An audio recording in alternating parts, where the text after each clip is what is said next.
नमस्कार, अपर्णाज लाईफस्टाईल आणि cooking recipes या माझ्या यूट्यूब चॅनलमध्ये अगदी मनापासून तुमचं स्वागत आहे। तुमच्या मनातील सर्व चांगल्या इच्छा स्वामी माऊली पूर्ण करो ही स्वामी चरणी प्रार्थना करते आणि आजच्या व्हिडिओला सुरुवात करते। तर मंडळी, आजच्या व्हिडिओमध्ये तुळशीचे 11 नियम सविस्तरपणे सांगितलेले आहेत आणि या गोष्टी अगदी छोट्या छोट्या असल्या तरी त्या प्रत्येक महिलेने आणि प्रत्येक पुरुषाने या गोष्टींची जर काळजी घेतली तर निश्चितच आपलं जीवन अजून सोपं होण्यासाठी मदत होईल। विशेषतः महिलांनी या गोष्टींची विशेष काळजी घ्यावी, कारण या गोष्टी महिलांशी निगडित आहेत। त्यामुळे हा व्हिडिओ शेवटपर्यंत नक्की पहा आणि ज्या काही छोट्या छोट्या गोष्टी आहेत त्यापैकी तुमच्याकडून या ज्या काही चुका होत असतील तर त्या यापुढे होणार नाहीत याची पुरेपूर काळजी आपण घ्यावी आणि तुमच्यावर यामुळे लक्ष्मी मातेची तसेच भगवान श्री हरी विष्णूंची कृपा झाल्याशिवाय राहणार नाही। तर मंडळी, आजचा विषय काय आहे तर तुळस। तर तुळशी संबंधी हा विषय आजच्या व्हिडिओमध्ये आपण जाणून घेणार आहोत। तसे तुळस म्हटलं तर असं कुठलं घर नाही जिथे तुळस नसते। प्रत्येक घरामध्ये तुळस ही आपल्याला पाहायला मिळते, म्हणजेच असतेच असते आणि क्वचितच कुणाच्या घरी अजूनही जर तुळशीचं रोप किंवा तुळशी तुम्ही घरामध्ये लावली नसेल तर ती नक्की लावावी। तुळशीला फार काही जागा लागत नाही, अगदी छोटंसं परंतु तुळशीचं रोपटं आपल्या घरामध्ये असायलाच हवं, कारण तुळस येताना आपल्यासोबत लक्ष्मी मातेला घेऊन येत असते। तर मंडळी, या तुळशीविषयी काही महत्त्वाचे नियम सांगितलेले आहेत। ते अवघड नाहीत, परंतु तरीही ते नियम तितकेच महत्त्वाचे मानले जातात, कारण तुळशी मातेला आपण लक्ष्मी मातेचं रूप मानत असतो। तुळस आपल्या घरामध्ये असली तर आपलं घराचं वातावरण आनंदी राहण्यासाठी मदत होत असते आणि तुळस आपल्याला बरेच संकेतही देत असते। तर म्हणून आपल्याला या छोट्या छोट्या गोष्टी वाटतात, पण आपण त्याची काळजी घेणे तितकंच गरजेचं आणि आवश्यक आहे। तर अशा कुठल्या गोष्टी आहेत ज्या आपल्याला तुळशी संबंधी पाळायच्या आहेत आणि ते नियम कोणते आहेत, तर ही माहिती आपल्याला माहीत असायलाच हवी की तुळस आपल्याला आपल्या घरामध्ये सकारात्मकता प्रदान करत असते। त्यासोबतच अशी काही लक्षणं आपल्याला दिसतात की त्यामुळे नकारात्मकता देखील दर्शवण्यास आपल्याला मदतही होत असते। ते कसं, तर आपल्या घरातील तुळस खुललेली असेल तेव्हा आपल्या घरामध्ये सकारात्मकतेचा वावर हा मोठ्या प्रमाणावर आपल्याला जाणवतो।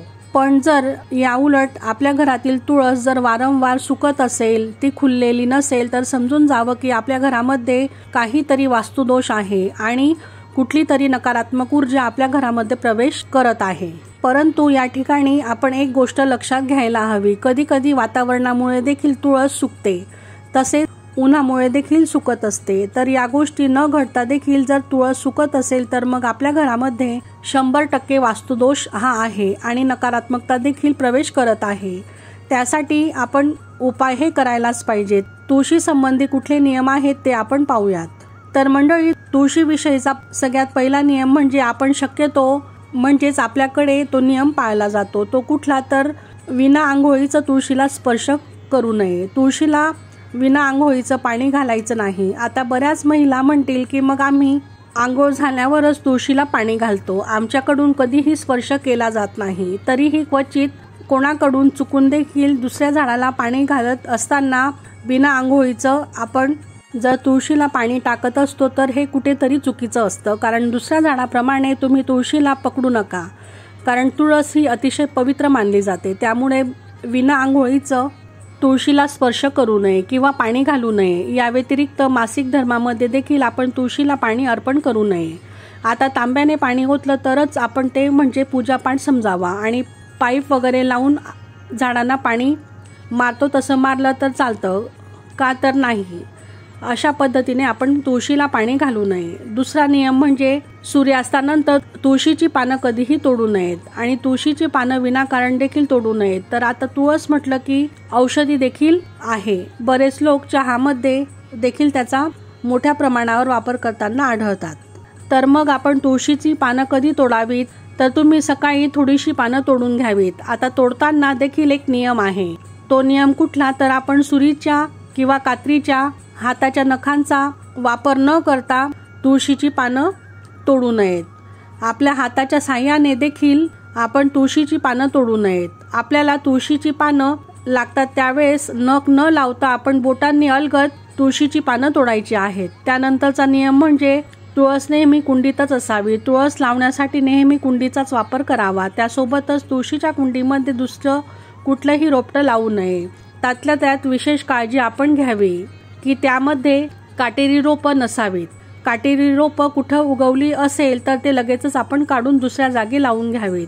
त्यासोबतच काटेरी रोपं तुळशीच्या शेजारी देखील लावू नये. या गोष्टीची आपण पुरेपूर काळजी घ्यावी. त्याचबरोबर अत्यंत महत्त्वाचा नियम म्हणजे संध्याकाळच्या वेळेस तुळशीजवळ दिवा अगरबत्ती आवर्जून लावावी. यामुळे घरामध्ये माता लक्ष्मी आणि भगवान श्री हरिविष्णूंचा अखंड वास हा असतो. त्यानंतरचा नियम म्हणजे ही एक गोष्ट आपण प्रकर्षाने पाळावी, ती म्हणजे तुळशीला पाणी घालताना आपण रोजच पाणी घालत असतो, पण रविवारी त्याचबरोबर एकादशीच्या दिवशी आणि द्वादशीच्या दिवशी तुळशीला चुकून देखील आपण पाणी घालू नये. कारण तुळशीला एकादशीच्या दिवशी आणि रविवारी उपवास असतो आणि तो निर्जला व्रत असतो. त्यामुळे जेव्हा आपण तुळशीला पाणी घालतो तेव्हा तुळशीचे व्रत हे आपल्याकडून पाणी घातल्यामुळे मोडले जाते आणि ते कुठेतरी आपल्याला दोष लागतात आणि तुळशीचा देखील उपवास मोडण्यास आपण कारणीभूत ठरत असतो. त्यामुळे रविवारच्या दिवशी आणि एकादशीच्या दिवशी त्यासोबतच द्वादशीला देखील तुळशीला पाणी आपण घालू नये. त्यानंतरचा नियम म्हणजे जेव्हा तुळशीची पानं सुटतात म्हणजेच गळायला लागतात तेव्हा आपण काय करावे तर ते हाताने आपण तोडतो आणि असेच कुठे पण टाकून देतो, पण त्यावेळी देखील आपण एक काळजी आवर्जून घ्यावी. आपल्याला तुळशीची जी सुकलेली पानं आहेत ती पुन्हा तुळशीच्या रोपाच्या खाली जिथं माती असेल त्या ठिकाणी टाकायची आहेत. त्या मातीमध्ये टाकल्यामुळे एक प्रकारे त्या पानांचं खत म्हणून वापर होत असतो आणि कुठेही टाकून आपल्या पायाखाली देखील येणार नाहीत आणि आपल्याकडून तुळशी मातेचा अपमान होणार नाही याचीही आपण पुरेपूर काळजी घ्यावी. त्यानंतरचा नियम म्हणजे तुळस सुकलेली नसावी. आपल्या दारासमोर जर तुळस सुकलेली असेल तर ती तशीच आपण ठेवून देतो, पण तसं न करता किंवा तुळस सुकली असेल तर ती काढून टाकावी आणि नवीन तुळशीचे रोप त्या ठिकाणी लावावे. नवीन रोपट्याची आपण विशेष काळजी घ्यावी, पण आपण त्याच्या तुळशीच्या वाळलेल्या काड्या असतील त्या कुठेही फेकून देऊ नयेत, कचऱ्यामध्ये तर अजिबात टाकू नयेत. त्याचं काय करायचं तर त्या काड्या चांगल्या सुकवून घ्याव्यात आणि त्यानंतर त्याची बारीक पावडर करावी आणि बाहेर महत्त्वाच्या कामासाठी जाताना किंवा एरवी देखील रोजच्या रोज आपण ती तुळशीची पावडर आपल्या कपाळी लावावी. तर नक्कीच तुळशी मातेचा आशीर्वाद त्यासोबतच लक्ष्मी मातेचा आशीर्वाद देखील आपल्या पाठीशी सदैव राहील. तसेच तुळस ही औषधी गुणधर्मांनी परिपूर्ण मानली जाते, त्यामुळे ही पावडर अगदी आपण पाण्यामध्ये टाकून जरी घेतली तरी आपल्या आरोग्याच्या दृष्टीने ते एक प्रकारे चांगले असते. एक तर आपल्या आरोग्याचाही फायदा होईल आणि आपल्याकडून तुळशी मातेचा अपमान देखील होणार नाही. त्यानंतर जेव्हा आपण तुळस लावतो किंवा अगोदरच तुमच्याकडे जर तुळस असेल तर अजूनही तुळशीमध्ये तुम्ही एक वस्तू टाकली नसेल किंवा ठेवली नसेल तर ते तुम्ही आवर्जून ठेवायला विसरू नका. ती वस्तू कोणती तर मंडळी 1 रुपयाचं नाणं आपण घ्यावं आणि ते नाणं तुळशीच्या रोपामध्ये आपण ठेवावं. या 1 रुपयाच्या नाण्याला अनन्यसाधारण असं महत्त्व आहे, कारण पूजेसाठी जेव्हा कधी आपण हे नाणं ठेवत असतो तेव्हा आपण 1 रुपयाचा वापर करत असतो किंवा आपण देवीचं कुंकुमार्जन करतो त्यावेळी देखील आपल्याकडे जर श्रीयंत्र नसेल तर आपण त्या 1 रुपयाच्या नाण्यावर देखील कुंकुमार्जन करत असतो. म्हणजेच काय तर 1 रुपयाच्या नाण्याला अतिशय महत्त्व आहे, ते लक्ष्मी स्वरूप मानलं जातं आणि त्यामुळे असा 1 रुपया जर तुम्ही तुळशीच्या मातीमध्ये खोचून ठेवला तर निश्चितच तुळशीसोबतच रोजच्या रोज अशा पद्धतीने आपल्याकडून लक्ष्मी मातेची देखील पूजा होणार आहे. लक्ष्मी मातेची तसंच तुळशी मातेची आपल्यावर कृपाही अखंड राहील. त्यानंतरचा नियम म्हणजे तुळशीला नेहमी प्रदक्षिणा घालाव्या आणि ते बऱ्याच जणींचा आणि बऱ्याच जणींना असा प्रश्न असतो की काहींचं वृंदावन असं असतं की त्याच्या भोवती प्रदक्षिणा घालता येतात, पण काहींचं वृंदावन अगदीच भिंतीला चिटकवून असतं, तिथे आपल्याला प्रदक्षिणा घालता येत नाही. मग काय करावं तर अशा वेळेस ज्यांना प्रदक्षिणा घालणं शक्य आहे त्यांनी प्रदक्षिणा घालावीत आणि ज्यांना प्रदक्षिणा घालणं शक्य नसेल त्यांनी स्वतःभोवती 3 प्रदक्षिणा घालाव्यात किंवा मग 1 नाही 2 नाही तर 3च प्रदक्षिणा आपण घालाव्यात. तर स्वतःभोवती तुम्ही जसा आपण घालीन लोटांगण वंदीन चरण करताना स्वतःभोवती प्रदक्षिणा मारत असतो त्या पद्धतीने प्रदक्षिणा या घालाव्यात. असं समजावं की आपण तुळशीलाच प्रदक्षिणा घालत आहोत. बिना प्रदक्षिणांची तुळशीची पूजा अपूर्ण मानली जाते, त्यामुळे अशा पद्धतीने देखील तुम्ही कृती करू शकता. पुढचा नियम म्हणजे हा अतिशय महत्त्वाचा नियम आहे जो आपल्या आर्थिक प्रगतीसाठी आणि आर्थिक वृद्धीसाठी आहे. तो आपल्याला आवर्जून करायचा आहे। गुरुवारच्या दिवशी आपल्याला तुळशीला दूध मिश्रित पाणी अर्पण करायचं आहे। कच्चं दूध जर तुम्हाला मिळालं तर अतिशय उत्तम, आणि नाहीच मिळालं तर मग जे दूध आपल्याकडे उपलब्ध असेल ते तुम्ही घ्यावं आणि त्यामध्ये थोडं पाणी घालावं आणि दूध मिश्रित पाणी दर गुरुवारी आपण तुळशीला अर्पण करावं। या उपायाने तुमच्या आर्थिक स्थितीमध्ये सुधारणा होताना तुम्हाला जाणवेल। कष्ट या ठिकाणी गरजेचे असतात, परंतु दैवी शक्तीची कृपा होण्यासाठी आपल्याला ही छोटे उपाय करणं तेवढंच आवश्यक आहे। त्यामुळे गुरुवारी हा उपाय आपण आवर्जून करावा, यामुळे आर्थिक स्थिती मजबूत होत असते। पुढचा नियम म्हणजे तुळशीच्या कुंडीतली जी माती असते ती अतिशय थंडगार असते, कारण आपण नेहमी तुळशीला पाणी घालत असतो, त्यामुळे त्यामध्ये ओलावा आपल्याला नेहमी जाणवतो। तुळशीच्या कुंडीमध्ये माती भरताना थोडीशी मुरुमयुक्त किंवा पाण्याचा निचरा होईल याप्रमाणे माती आपण भरावी, जेणेकरून आपलं तुळशीचं रोप त्यामध्ये खूप चांगल्या पद्धतीने वाढू शकेल। अगदी चिकट गाळ होणारी माती आपण जर भरली तर बऱ्याच वेळा पावसाळ्याच्या दिवसांमध्ये आपली तुळस ही खराब होत असते, त्यामुळे मिश्र मातीचा वापर आपण आवर्जून करावा। यामुळे तुळशी मुळाशी अगदी घट्ट राहते। त्याचबरोबर जास्त पाणीही बऱ्याच वेळा घातल्यामुळे देखील तुळस ही खराब होत असते। मग अशा वेळी मातीमध्ये आपण थोडासा मुरुम किंवा वाळू जर मिसळली तर खूप चांगल्या पद्धतीने आपल्याला झाडं वाढवता येतात।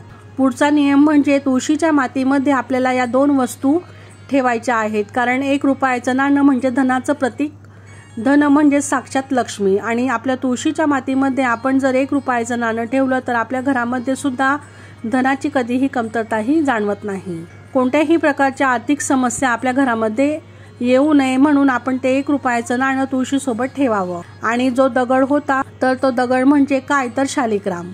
भगवान श्री हरी विष्णूंचं ते एक रूप मानलं जातं। जेव्हा आपण तुळशी मातेचे लग्न कार्तिक एकादशी पासून किंवा कार्तिक द्वादशी ते कार्तिक पौर्णिमे या कालावधीमध्ये शालिग्रामाबरोबरच म्हणजे भगवान श्री हरी विष्णूंसोबत लावत असतो, तर मग तिच्यासोबत ते नेहमी असावे म्हणून एक छोटासा दगड आपण घ्यायचा आहे। तो तुळशीच्या मुळापाशी किंवा जिथे आपण 1 रुपयाचं नाणं ठेवलेलं आहे त्या मातीमध्ये शालिग्राम ठेवावा। ज्याच्याकडे शालिग्रामाचा खरोखरच दगड असेल तर मग त्यांनी तो वरती तुळशीजवळ म्हणजेच वरती ठेवावा, जिथं आपण फुलं वाहतो, अक्षदा वाहतो त्या ठिकाणी। त्याचबरोबर तुळशीमध्ये एक छोटासा दगड आणि 1 रुपयाचं नाणं मात्र आपण पुरायला ठेवायला अजिबात विसरू नये। जेव्हा तुम्ही दररोज तुळशीला पाणी घालता तेव्हा खूप जास्त पाणी तुळशीला घालू नये, अगदी थोडंसं पाणी घालावं। अगदी तांब्याभर नेलं मग तेवढंच घातलं पाहिजे असं काही नाही, कारण जास्त पाणी झालं तरी तुळशी ही खराब होत असते, त्यामुळे आवश्यकतेनुसार पाणी हे घालावं। तुम्ही एकादशीच्या दिवशी तुळशीचं रोप लावलं तर तुळशी मातेला सुद्धा एकादशीचा उपवास असतो असं म्हटलं जातं, त्यामुळे इतर काही पदार्थ ठेवण्यापेक्षा आपण एक छोटासा गुळाचा खडा तुळशीच्या कुंडीमध्ये प्रसाद स्वरूप ठेवावा, म्हणजे जेणेकरून त्या मातीमध्ये जे काही जीवजंतू असतील त्यांनाही आपण अन्नदान केलं असा त्याचा अर्थ होतो। किंवा मग तुम्ही उपवासाला जो पदार्थ बनवला असेल तो तुम्ही तुळशीच्या कुंडीमध्ये नैवेद्य म्हणून ठेवू शकता। जेव्हा आपण तुळशीच्या रोपाला एकादशीला लावतो त्यावेळेस तुळशीला पाणी घालणं अनिवार्य असतं।